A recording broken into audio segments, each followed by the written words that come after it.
بسم الله الرحمن الرحيم والصلاة والسلام على أشرف المرسلين. السلام عليكم. Bonjour tout le monde.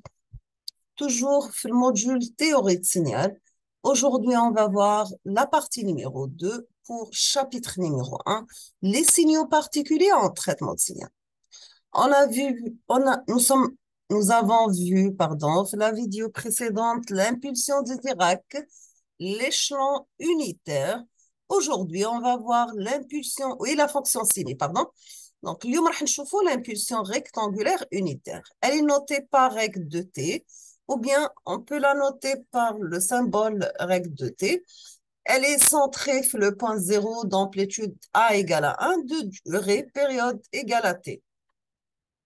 Donc, nous avons règle de t qui est égale à 1 pour t en valeur absolue inférieure à 1,5, 0 pour t en valeur absolue supérieure à 1,5. Donc, voici la représentation de règle de t.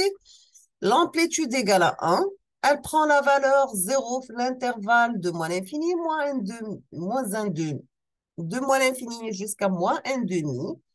Et elle prend la valeur 0 de 1,5 jusqu'à 0. Et elle prend la valeur 1, l'intervalle entre moins 1,5 et plus 1. On va voir maintenant le décalage en temps et le décalage en amplitude.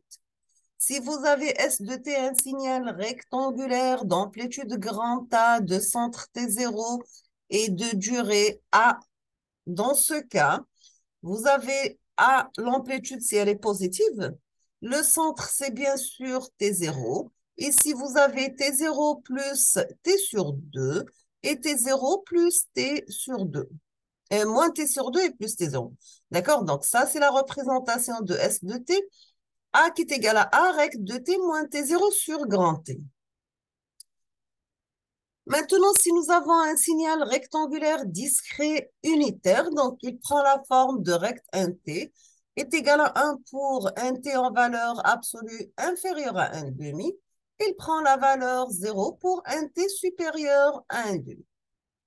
Nous avons une remarque, si on vous demande de donner une deuxième écriture pour la fonction rectangulaire, on peut la noter sous la forme de rect de t, qui est égal à l'échelon u de t plus 1,5 moins l'échelon u de t moins 1,5. Et on vous demande de vérifier cette définition. Nous avons une autre remarque. Si nous avons u de mt est égal à 1 pour un t supérieur à 0, 0 pour un t inférieur à 0, donc c'est l'échelon de la fonction, le cas discret. On passe à notre signal, c'est bien ce qu'on appelle le signal triangulaire, ou bien l'impulsion triangulaire unitaire. Elle a pour équation 1 moins la valeur absolue de t pour t en valeur absolue inférieure ou égale à 1, 0 ailleurs. Voici la représentation de tri de t. L'impulsion triangulaire quelconque, elle est représentée par S de t qui est égal à grand A, tri de t moins t0 sur grand T. T, c'est la durée, t0, c'est le centre et A, c'est l'amplitude. Donc, notre signal, on peut la mettre la forme de t moins t0 sur 2, t0 et t0 plus t sur 2. On passe maintenant au cinquième signal. C'est bien ce qu'on appelle le signal exponentiel décroissant. C'est un signal qui a sa valeur à l'origine égale à 1. Sa valeur quand t tend vers plus l'infini, c'est 0. Et là, une asymptote oblique. Le point t égale à 1. Voici la forme générale. Donc, S de t est égal à A exponentielle moins A de t moins t0. Donc, c'est tout simplement exponentielle décroissante retardée de t0. Donc, vous avez A exponentielle moins AT moins t0. Elle commence à partir de t0. Ce n'est pas à partir de 0. Elle a une oblique, le point t0 plus 1 sur A. Exemple, si vous avez S de t qui est égal à 3 exponentielle moins 5t, voici la représentation de notre signal exponentielle décroissante avec une oblique de 1 sur 5. Nous avons une remarque, c'est que le signal exponentiel, il rend amorti tout signal. Si vous avez échelon U de t de cette forme constante, si vous faites U de t par exponentielle moins t, donc vous aurez la forme suivante. La même chose pour sinus. Donc, voici la représentation d'un sinus. Vous multipliez sinus oméga t par exponentielle moins t, donc il prend la forme suivante. On passe maintenant aux signaux périodiques. C'est quoi un signal périodique? C'est tout simplement un signal qui ne se répète tous les périodes et qui se répète tous les périodes grand T est noté par S de grand T de T. Maintenant, si nous avons S de T moins 1 T grand T qui est égal à S de T plus la période T est égal tout simplement S de T. Pour la pénible de Dirac, c'est quoi la pénible de Dirac? C'est un ensemble de Dirac. Donc, la pénible de Dirac de période grand T de T, c'est la somme pour n de moins l'infini varie de moins l'infini à plus l'infini de Dirac de T moins n par T.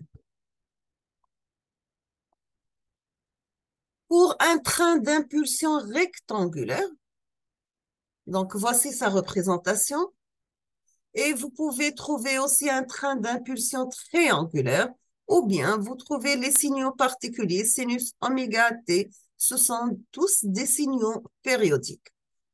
On passe maintenant aux signaux apériodiques. Si nous avons S de période grand T1 de T, un signal périodique de période T1, S de T2, S2 de T2 de T, un signal périodique de période T2. Nous avons que la somme ou bien la différence de ces deux signaux périodiques peut être sous la forme de T1 sur T2 qui appartient à Q à notre signal résultant et les pseudo-périodiques. Si nous avons T1 sur T2 n'appartient pas à Q, donc c'est un signal quasi-périodique. Maintenant, on va passer à la notion sur les signaux déterminants et aléatoires. Donc, si on considère la nature de l'évolution temporelle d'un signal, ou bien ce qu'on appelle un critère phénoménologique, on trouve deux types de signaux. Nous avons les signaux déterministes ou bien les signaux certains. Vous avez que leur évolution temporelle, elle est parfaitement décrite par une fonction mathématique et on peut trouver comme exemple les signaux transitoires et les signaux périodiques. On passe maintenant aux signaux aléatoires. Nous avons que les signaux aléatoires, leur comportement, il est imprévisible.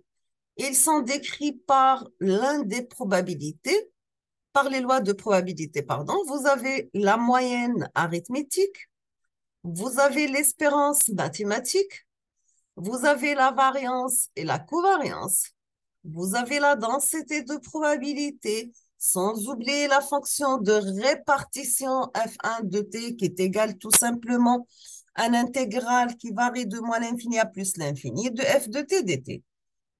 Toujours, si nous avons une variabilité, mais cette fois-ci, elle est continue, nous avons, donc on calcule l'intégrale si nous avons un signal continu. Si nous avons un signal discret, on doit passer par la somme. Dans ce cas, on aura f1 de n qui est égal à une somme pour n varie de moins l'infini à plus l'infini de f de n. Nous avons aussi la densité de probabilité la plus utilisée en théorie de signal, c'est bien la gaussienne. Dans ce cas, vous avez f de t qui est égal à exponentielle moins t carré sur 2. Donc ça, c'est la gaussienne normale. On peut trouver aussi la gaussienne modifiée. Dans ce cas, f de t égale exponentielle de t moins la valeur moyenne sur 2 sigma, le tout élevé au carré divisé par la racine de 2 pi sigma. Si on veut prendre un exemple de signal aléatoire, le bruit blanc fait l'affaire. Nous avons quelques remarques. Toujours un signal réel, c'est un signal déterministe mixé avec du bruit. Exemple, vous avez tous les signaux qui sont dans la nature sont des signaux réels. Toujours n'importe quel signal réel, c'est la somme de deux signaux, donc c'est la somme d'un signal déterministe plus un autre signal aléatoire.